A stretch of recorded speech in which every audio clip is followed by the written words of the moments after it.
Hello बच्चों, कैसे हो? उम्मीद करता हूँ कि बहुत अच्छे होगे, स्वस्थ और मस्त होगे। जैसा कि उम्मीद थी कि बहुत जल्दी से सीपीयू का नोटिफिकेशन आएगा, तो सीपीयू का नोटिफिकेशन आ गया है 4 तारीख को। और जैसे कि सभी लोग अवेयर हैं इस बात से कि सीपीयू क्या होता है कि सेंट्रल पुलिस ऑर्गेनाइजेशन। तो इसमें एक तो इंस्पेक्टर और दूसरा सब इंस्पेक्टर है ना। तो पुलिस से या आर्म्ड फोर्सेस में जाने का एक बहुत ही अच्छा मौका है। और मोर देन 4,000 जो है वो क्या है हमारे पास सीट्स हैं। तो अब बहुत ही एक गोल्डन चांस है। तो इसके बारे में मैं आपको जो है कुछ मेन मेन जानकारी दूंगा। और अगर वो उस जानकारी से आपको अवगत कराना इसलिए बहुत ज़रूरी है कि बहुत सारी जानकारी अगर एक वीडियो में दी जाती है तो फिर वो रिमाइंड नहीं रहती है। तो ऐसा मैं नहीं करूँगा। मैं क्या करूँगा, मैं आपको मेन मेन डेट्स बताऊँगा, एज लिमिट बताऊँगा, कितना इसमें फॉर्म वाले में पैसा खर्च होगा उसको बताऊँगा। और उसके अलावा कुछ और कंसेप्ट्स जो है उनको मैं बताने की कोशिश करूँगा और हो सकता है कि आपके काम आए। तो डेट आप ने भी जैसे कि बताया कि 4 तारीख से नोटिफिकेशन आया गया, तो 4/3/2024, ठीक है ना। तो 4/3/2024 को इस बात का नोटिफिकेशन आ गया। और 28/3/2024 तक आप जो है क्या कर सकते हैं कि इस नोटिफिकेशन का फ़ायदा उठा सकते हैं, यानी फॉर्म को फिल कर सकते हैं। और बच्चों, फॉर्म फिल कैसे होगा? ऑनलाइन फॉर्म फिल होगा, ठीक है ना। ये लिखा है कि last date of the receipt of the online application. तो कुछ चेंज है पहले वालों के कंपेरिजन में, वो अभी मैं धीरे धीरे बताता हूँ कि क्या चेंज है पहले से। तो इसने कहा कि 2300 आवर्स यानी रात के 11 बजे तक आपका जो है वो फॉर्म रिसीव किया जाएगा ऑनलाइन। लास्ट डेट इसकी क्या दे रखी है? 29/3/2024। तो date of window of the application form to the correction for the online payment of the correction charges. मतलब ऐसा है बच्चों कि जैसे 29 तारीख तक आप क्या करेंगे, वो 28 तारीख तक क्या करेंगे, फॉर्म सबमिट कर देंगे। 29 तारीख तक आपसे पैसा लिया जा सकता है।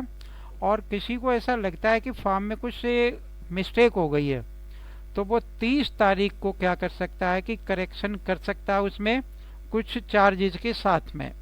और 31 तारीख को उससे ज़्यादा चार्जेस के साथ में वो करेक्शन कर सकता है। फिर कह रहा है कि शेड्यूल कंप्यूटर बेस्ड एग्जामिनेशन, भाई बच्चों 9, 10 और 13 मई 3 टेंटेटिव ऑलमोस्ट डेट्स हैं जिन पर कि आपको फर्स्ट राउंड का पेपर होगा, ठीक है। तो सेकेंड राउंड में क्या होगा वो मैं आगे की तरफ वीडियो में अभी बताऊंगा आपको, ठीक है ना। तो जैसे ये लिखा देखो, sub inspector GD and the CAPFS the post carried the pay scale. बच्चों जो हमारा दिल्ली वाला है सिस्टम, वही उसमें बहुत बढ़िया है कि 35,000 मतलब स्टार्टिंग है पे स्केल की यहाँ से कि 35,400 से 1,12,000। यानी जो स्टार्टिंग में जिसको कि ये जॉब मिलेगा वो लगभग मिल जाएगा उसको 60 से 65,000 रुपये शुरुआत उसकी होगी, ठीक है। नॉन गजटेड है, ये गजटेड नहीं है।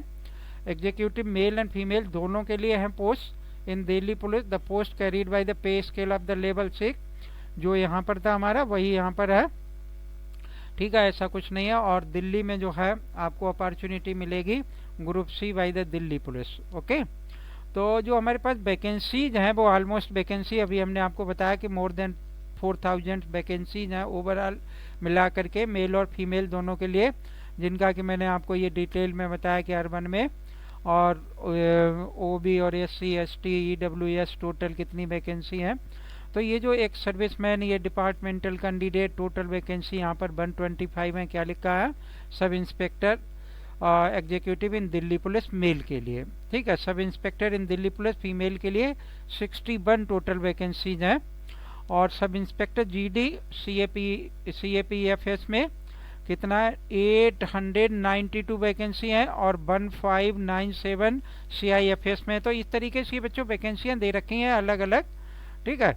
और टोटल ये कितनी हो गई? 4001। और ऊपर हमारे पास कितनी दे रखी हैं? 6, यहाँ पर वो 6 ये दे रखी हैं और 125 ये दे रखी है। तो मोर देन 4,200 के आसपास ये वैकेंसियाँ हो गई हैं, ठीक है। तो आप देखो ये एज लिमिट में वैसे तो क्या है कि जो हमारा बच्चों जनरल कैटेगरी वाला है उसकी एज लिमिट 25 ईयर है। ठीक है, तो आप ध्यान रखेंगे कि अब एज लिमिट के साथ में आपको ये भी ध्यान रखना है कि बच्चा कब से कब तक होना चाहिए, मतलब उसकी डेट ऑफ बर्थ कहाँ से और कहाँ तक नहीं के बीच में हो। यानी ये लिखा हुआ है कि 28 और 999 से क्या है 18 और 2004 के बीच में वो पैदा हुआ होना चाहिए। जनरल के लिए ये परमिजिबल रिलैक्सेशन, जो भी रिलैक्सेशन दे रखे हैं वो SC ST के लिए क्या है 5 साल है। ठीक है, यानी 30 साल तक भर सकता है। OBC 28 साल तक, यानी 3 साल का उसको रिलैक्सेशन है। एक सर्विसमैन क्या है कि 3 साल का उसके लिए भी है। और the post SI in Delhi police category, ये हमारी किसके लिए कैटेगरी 12 और 13 जो हमारा नोटिफिकेशन निकला है उसमें ये बताया गया है कि क्या कि widow divorce women judiciary separated from their husbands and who are not married, मतलब वो नॉट रीमैरिड, मतलब जिनका तलाक हो गया यानी डाइवर्स हो गया या जो विधवा हैं, वो वुमेन्स जो हैं वो फीमेल्स जो हैं और उनकी दोबारा जैसे उन्होंने शादी आदि नहीं की है तो 35 साल तक एलिजिबल है। ऐसे ही SC और ST के लिए वो इस कैटेगरी में कितने हैं 40 तक हैं। और डिपार्टमेंटल कैंडिडेट जो है क्या होगा थोड़ा सा और एज रिलैक्सेशन क्या होगा कि जितनी दिनों की उन्होंने सर्विस वो कर चुके होंगे उतनी सर्विस की उनकी एज में से डिडक्ट कर दिया जाएगा और फिर उनकी एज काउंट की जाएगी। ठीक है, इसेंशियल एजुकेशन भाई बैचलर डिग्री होनी चाहिए आपके पास में किसी भी फील्ड में। ठीक है ना, चाहे वो हम कहें कि BO BSc हो BCom हो या ग्रेजुएट यानी BCom, उसके अलावा हमारा और क्या हो सकता है BTech हो सकता है। तो किसी भी रिकॉग्नाइज यूनिवर्सिटी से 1/8 और 2024 से पहले और ये क्वालिफिकेशन आपकी यहाँ से काउंट और जो डेट ऑफ बर्थ है वो भी बच्चों यहीं से काउंट होगी। तो इसको आप बहुत अच्छे से जान लें कि 1/8/2024। यहाँ थोड़े से बच्चों को कुछ नुकसान होगा लेकिन जो गवर्नमेंट ने दे रखा है उसके अकॉर्डिंग हमें क्या करना पड़ेगा कि चलना पड़ेगा। ठीक है, ये फिर हाउ टू अप्लाई ऑनलाइन का ये लिंक दे रखा है, आप यहाँ से खोलेंगे और पूरा आपको फॉर्म मिलेगा और आप उसको भरेंगे। ठीक है, और लास्ट डेट ये दे ही रखी पहले बता चुका हूँ मैं। उसके बाद बच्चों एप्लीकेशन फ़ी जो है वो 100 रुपये है। किसके लिए है कि जनरल के लिए है और OBC के लिए, बाकी के लिए फ़ीस नहीं है। और women's candidate belonging to the schedule caste schedule tribe एक सर्विस के लिए कोई फीस नहीं है इनके लिए। Can be paid only online payment mode namely, मतलब भीम ऐप के थ्रू UPI या नेट बैंकिंग। बहुत सारे Visa Mastercard Maestro and RuPay credit debit card, बहुत सारे ऑप्शंस गवर्नमेंट कहीं पर भी पैसा जमा करने पे कोई भी पैसा लेने के लिए किसी भी मोड से तैयार है। आप 29/3 तक उसको जमा कर सकते हैं। ठीक है, रात के 11 बजे तक। तो रात के 11 बजे तक का तब तक आप इंतज़ार नहीं कीजिए, बहुत जल्दी इस फॉर्म को फिल कर दीजिए। और the examination will be consist 2 paper में होगा, एक फिजिकल स्टैंडर्ड टेस्ट जिसको हम PST कहेंगे और दूसरा क्या है PET। और दूसरा पेपर में जो होगा कि DME का जिसको हम क्या कहते हैं कि डिटेल्ड मेडिकल एग्जामिनेशन, जिसको कि जब पहले वाला वो क्लियर कर जाएंगे तब होगा। अब पेपर के बारे में आप देख लो, पहला जो पेपर होगा वो 50-50-50-50 यानी एक ही पेपर में 4 पार्ट हैं, 2 घंटे के हैं और हर एक मैक्सिमम इसमें लिखा हुआ है ना 50-50-50 और 50, मतलब एक क्वेश्चन 1 नंबर का है। ठीक है, 1 नंबर का एक क्वेश्चन होगा तो आपके 2 घंटे में आपको करने हैं कितने 200 क्वेश्चन और तो 200 मार्क्स टोटल हो गए। अब 200 टोटल मार्क्स हो गए और जिसमें आपके साथ में क्या है कि 0.25 जो है वो निगेटिव मार्किंग भी है जिसको कि आपने ध्यान रखना है।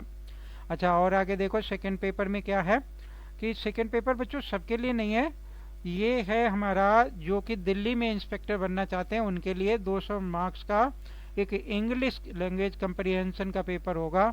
ये भी 200 मार्क्स का और ये 2 घंटे का है, ये भी MCQ टाइप का होगा। तो ये पेपर यहाँ तक आपको जाना है। अब देखो बच्चों ये जो है जो भी ये वैकेंसी है इनके बारे में ये हमने बहुत डिटेल में नहीं, लेकिन जो मेन बात है जो कि आपके दिमाग में पहले रहनी चाहिए, वो सारी बात मैंने आपको क्लियर कर दी। और इसकी क्लासेस बहुत सारे लोग जो है वीडियो यूट्यूब पे देते हैं, मैं भी देता हूँ। और मेरे चैनल का लिंक इसमें नीचे वो आपको डिस्क्रिप्शन बॉक्स में मिल जाएगा। ठीक है, आप मैं रेगुलर क्लास आपके लिए करूँगा और लाइव क्लास होगी वो। और लाइव क्लास जो है मेरे साथ आप अटेंड कीजिएगा। और मेरी कोशिश रहेगी कि आपका जो इसमें जैसे जो क्वांटिटेटिव एप्टीट्यूड वाला पार्ट है बच्चों को थोड़ा सा ज़्यादा मुश्किल लगता है, जिसको कि मैं पहला कराने की कोशिश करूँगा। आप इसका डिटेल्ड सिलेबस में देखेंगे कि अर्थमेटिक, अलजबरा और कुछ हमारा पार्ट क्या है कि ट्रिग्नोमेट्रिक है, तो वगैरह वगैरह ये सारा इसमें दे रखा होगा। तो बाकी सारी चीज़ें तो फिर भी हो जाती हैं, लेकिन ये वाला जो पार्ट है उससे बच्चे दूर की तरफ भागते हैं। तो मैं इसको आपको रेगुलर एक घंटे की या 1 घंटे से ज़्यादा की आपको लाइव क्लास अवेलेबल कराऊंगा। वीडियो आपको अच्छी लगे तो ज़रूर लाइक करें। चैनल अगर सब्सक्राइब नहीं कर रखा तो चैनल को सब्सक्राइब कर लें। Thank you. जय हिंद।